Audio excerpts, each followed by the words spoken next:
I thought it was a leaf, but I'm like... fell out of the sky, out of nowhere. He's trying to eat the whole thing whole. This dude's gonna die.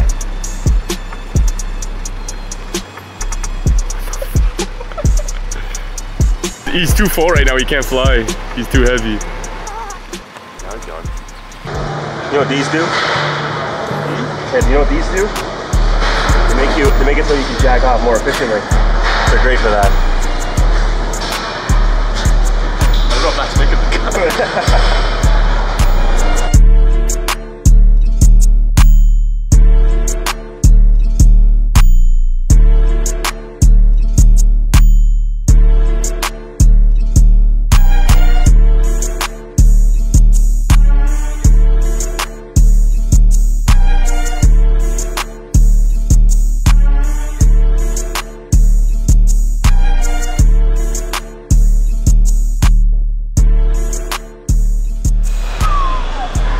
Next.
Same thing as Ethan, like the camera comes on and he like fixes and he starts doing like good form. I'm like, oh shit, like, how do I look?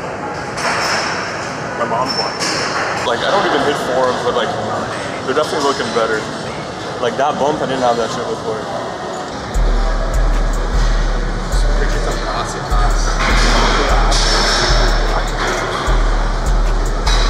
I am kind of hungry. For some ass? Because I said pick for some ass. I am kind of hungry. I know what I said.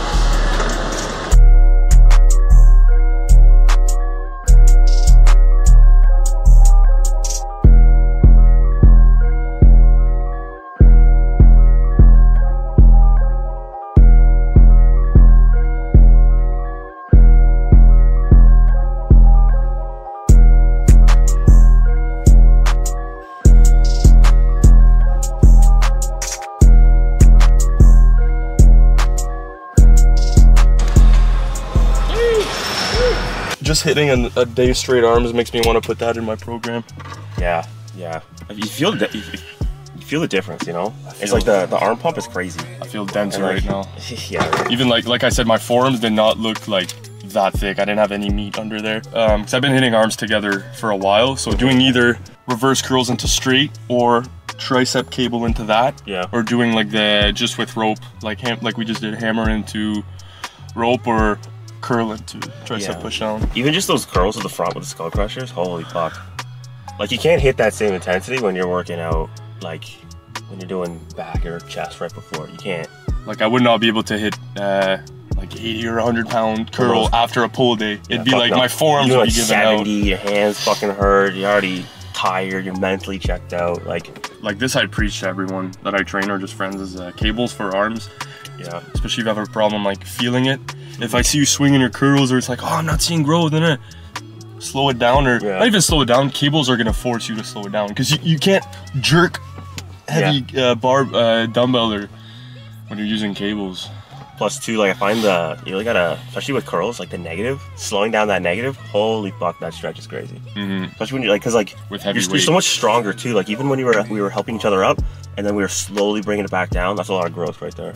I'm happy when I'm humbled, trying different stuff or stuff I haven't tried in a while. Back to the arm thing, it's like a lot of people, they say, oh, I hit tris when I hit back and I hit bis when I hit chest or shoulders, but the biggest, like my dilemma right now is where I want to fit the arm day, as in okay, if I want to do back with something else, like I want to hit chest at least twice a week and shoulders twice a week as well, preferably. Yeah. And I'm trying to avoid having a chest shoulder day because it's just, yeah, you can't go 100% on both. Recovery is so big, especially when you get bigger. And when you get older. And you get bigger, you get older. Like your quads when you first started working out don't recover the same as they do now because your quads are so much bigger. So like it's just a bigger muscle. It takes longer to recover. You're squatting 3 plates. You're not squatting 1 plate. And you thought you were going till, just to feed off what you were saying, you thought you were going till, 10 out of 10 intensity. Yeah. You didn't know what failure was the first year working out. You're like, oh, I'm tired. But now it's like, I'm tired, but I'm gonna get 2 more partials on whatever with a spot. Like you're repping leg press till like you can't go anymore. You take a couple plates off, you do a few more, take a couple plates off, do a few more. That's failure. Another thing on legs is if you're hitting them properly and heavy intensity, you don't need that much volume. I was saying you don't need to hit them once every 3-4 days. But another thing is, like you said, volume. I hit the other day we were hitting hack squat, kind of quad biased. Yeah. And then we did 4 sets walking lunges, and he's like, oh, what's next? And I'm like, honestly, let's just do accessory and like quick RDLs, set of hamstring curls and calves. We can skip the quad extension because I'm like, I'm beat right now. It's like beating a dead horse. I'd rather put that energy towards quads are burnt. Let's show the hamstring some love. You know what I mean? Like it's, I used to be, and a lot of people when you start working out, I was like 3 hours. I got to do like 16 exercises to hit like everything I put. Yeah. I gotta hit all the flies, all the press. Gotta hit here, gotta hit here, gotta hit. It's like, dude, it's one big fucking muscle, just squat, just leg press. Like, if you're hitting it properly, you shouldn't be able to, you shouldn't even be thinking like, what am I gonna do next? No, there's no need. If you're hitting the right intensity, you don't need that much volume. No, and like, if you do hit that volume at that intensity, you're gonna either hurt yourself or you're just not gonna recover for like the next week. And if you recover for next week, you may not recover the week after, or the week after, the week after. And especially as like not to go on about that, but when you're natural, it's like, be realistic. Yeah. You can't be doing 10 set squats and then 3 days after hit them again. Bro, I say that all the time. Like, listening to your body is the most important. And I used to just kind of throw it out, but the more it relates to food, it relates to like your fatigue, relates to when we're talking, it's like, oh, I'm doing squat crushers like this, but it hurts. Okay, don't do them then. Don't waste like a month of your, oh, I finally got them right. Yeah, but you could have been doing another thing or another variation and been getting that progress for a month instead of, oh, it feels weird, and like swap it out. Don't be afraid to, same where like squats feel weird, or like this type of lunge feels weird. Do them, like, you don't have to follow these cookie cutter. How did he get jacked like that? Yeah, well, he's him. Yeah. You know, he's got different dimensions. He's also 6'2" and blah blah blah. Dimensions. Love that. Well, you know, fucking body measurements or whatever. And it's a big thing right now, like, oh, lateral raise and you'll get big shoulders. Yeah, but they don't tell you. You gotta press too. It's actually so slept on, overhead press for lateral raises. So slept on. Wait, overhead press? Sorry, overhead press for side delts. Yeah. No, so I see these kids in the gym, they're doing like 10 sets, drop sets of that, but just like, do your press. Because like, let's be honest, any dude that has a big overhead press, they have big lateral delts as well. I've never even tried it, even honestly, the standing overhead press. It's just one of those where if you're not if you're a bodybuilder, if that's your main goal, just do it seated. Yeah, it's cool. It's a harder exercise. Yeah, so is squatting on a balance ball. Yeah. You're not gonna find, you know what I mean? Yeah. No, it has its place in a program, but if your goal is to get big shoulders, sit them down and do 2 different presses. Yeah. I would rather see someone do, obviously, warm up 3 to 4 heavy sets. I'm a big drop guy, so I'd say a drop and, like I said, a second press where not just do like oh, I did a machine like that and then I'm gonna do dumbbells like that. Like I said, a press that focuses your front delts. Yeah.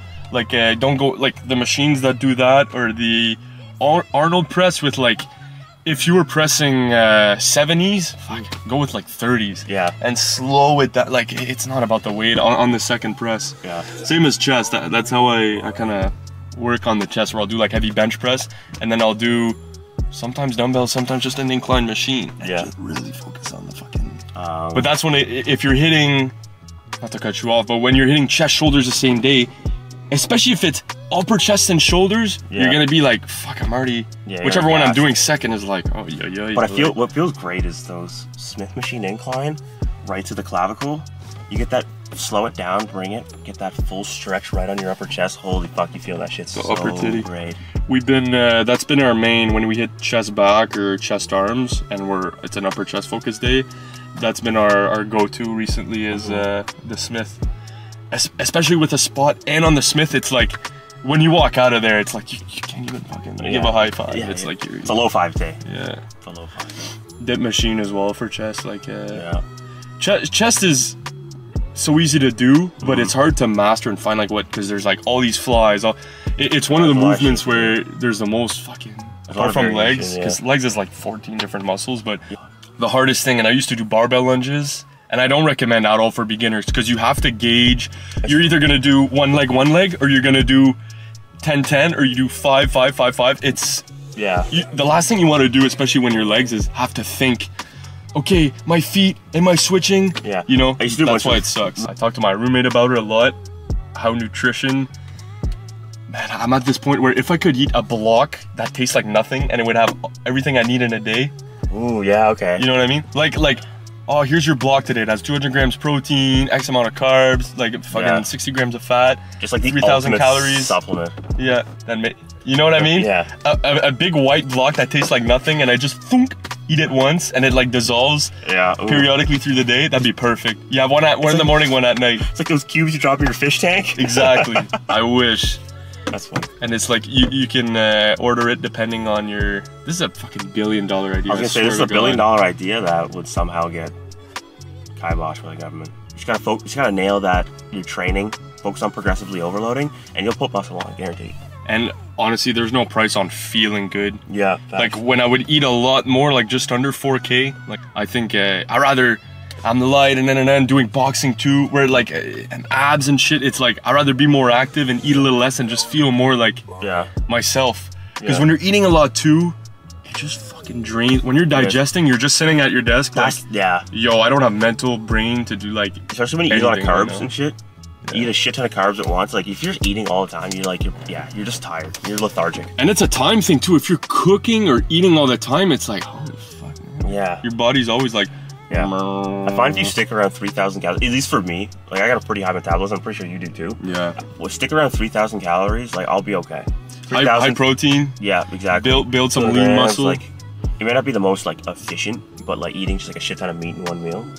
Sometimes like I'll have like 300 grams of like chicken or pork or something like that all at once. I'll have meal where it's just like I cook chicken on the barbecue and it's just that, and I know like in 30 minutes I'll have like a healthy dessert or a not so healthy dessert, I'll be honest. And like, okay, I had a lot of protein, let me fucking cheat, have a bit of carbs, but my next meal is gonna be like Greek yogurt, whatever. Pasta with meat sauce, bro, that shit is a mass builder. That or any type of like Mexican food where it's like Mexican food, bro, pick a ground something that makes you shit. Well, pick any fucking ground meat or pick any meat and like put some taco shit and do whatever. You want to make nachos, you want to make fucking fajitas, you want to make tacos. I always got ground beef, like essentially like seasoned like taco meat. Look at this. There's a little cheat code. Value size taco mix. Oh, I should get the value size one. So this is, I don't know how much that translates. 177 grams, whatever. So you're paying $7 as opposed to paying $1.50 per little fucking thing, right? I got some pasta waiting for me at home. Oh, I gotta fucking cook or have like a big ass shake. Gotta do something.